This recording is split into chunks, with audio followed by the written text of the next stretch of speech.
I would say that the Prototyp Week is about curiosity. It reinforces our community. It gives us the possibility to try out things, but also to learn new things for the clients later on.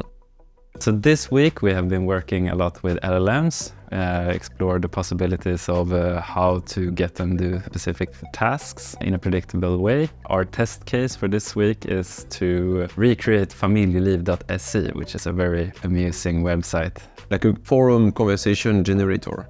So you ask a question, as you would do on the forum Familjeliv, and the answers are looking like the answer on Familjeliv.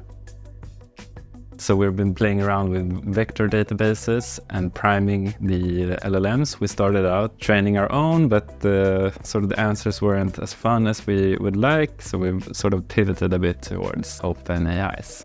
The level of language is tricky. It's difficult to get it completely right and to get completely interesting answers. And going to Swedish was also very interesting because it's about refining and finding the right tone, which is hard to accomplish with today's model. So this week I've learned a lot about AI, LLMs, the state of the art in that world. The idea of using the language of a certain community and recreating this conversation and the way the conversation is happening can be applied to more things. For example, we could get all the data from the way we communicate through Slack and recreate a conversation, a prototype language. That could be one thing to try out.